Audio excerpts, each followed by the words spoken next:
Hello everybody, welcome back to Devon, but more importantly, welcome back to Decades. This is going to be our last on location in Devon video for a while, though I'm certain I will be back. Today we're in the sticks. We're going to be checking out an Iron Age Hillfort.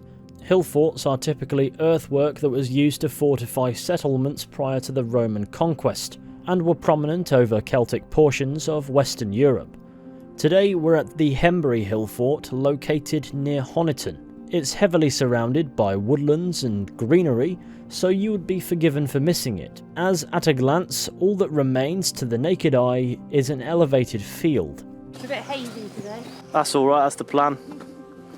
A bit of mood, it's good. Anyway, let's have a look around. This was once a hill fort in the Iron Age, and now it's a field on a hill, surrounded by a ditch.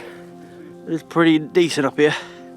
Of course now it looks like a rather nondescript field, but a long time ago there were indeed people here.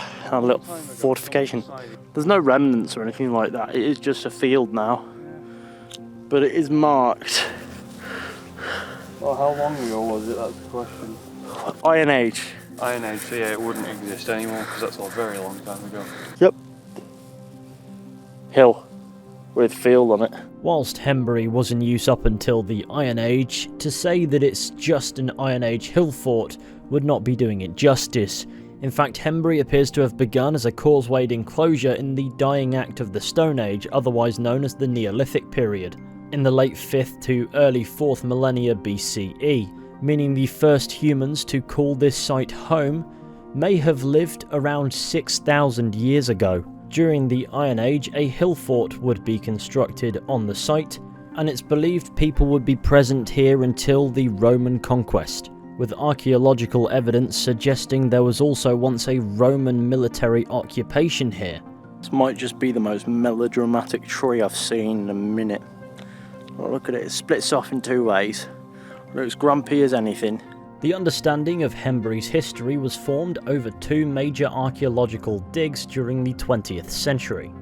Between 1930 and 1935, archaeologist Dorothy Liddell identified a timber-framed entrance to the causewayed enclosure, alongside remnants of a building that was likely destroyed by a fire prior to the construction of the earthworks, alongside pottery, axes and flints. The pottery would be some of the oldest to be discovered in southern Britain, and would be given the name Hembury ware. Several pieces are on display today at the Royal Albert Memorial Museum in Exeter, one of my favourite places to visit in the city. It is believed much of this pottery was crafted near the Lizard Peninsula in southern Cornwall. The region serves as the most southerly point of the British mainland. This pottery is believed to have been traded throughout the British Isles and dates back to 4000 to 3500 BCE. Then, during the 1980s, an excavation led by Professor of Archaeology at the University of Exeter Malcolm Todd yielded evidence of Roman presence on the site, suggesting they perhaps once constructed a fort within the existing Iron Age enclosure, altogether forming a history of thousands of years, much of which has simply been lost to time. What a delightfully splendid, utterly magnificent view. I'm just using big words for the sake of sounding intelligent. That is mad. I defaulted to mad. He's mad.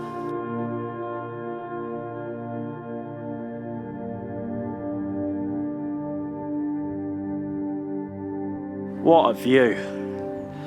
What a view. This camera probably won't do it justice. Nothing but your own eyes will. Our understanding of the more intricate histories of this location being loose does not mean we cannot, however, discuss hill forts in general. We've already touched down on hill forts being elevated structures on hills, defined by earthwork fortifying a defended settlement, but that was quite loose. Hill forts were most commonly used in Europe during the Bronze Age and Iron Age, though some also saw use during the post-Roman period. These fortifications are partially natural, being situated upon hills, with a commanding presence over the landscape.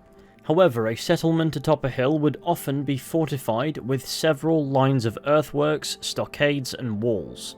This also included ditches.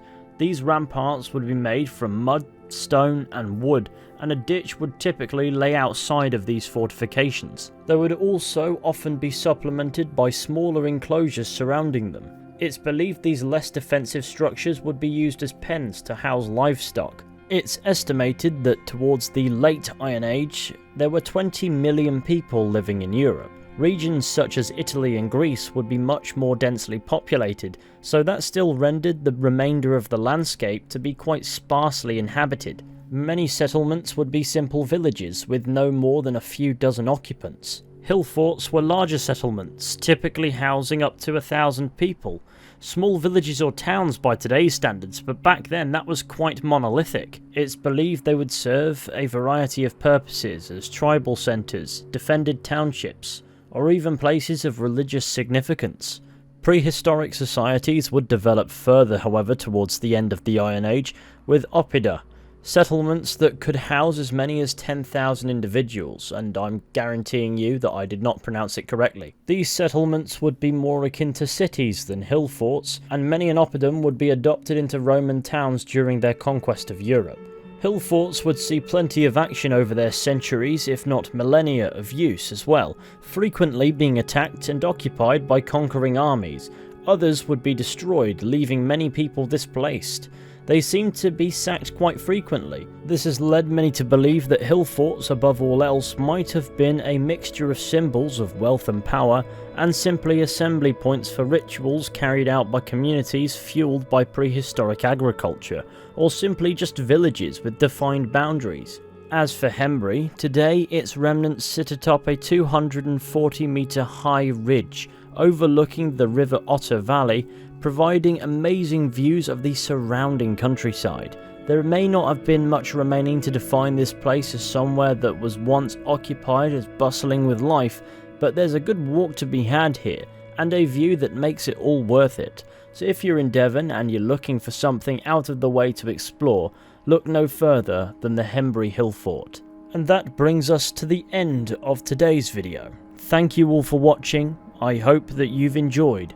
Be sure to go ahead, leave a like, subscribe, share this channel with your friends and all that wonderful stuff. That would be super fantastic. We'd massively appreciate it.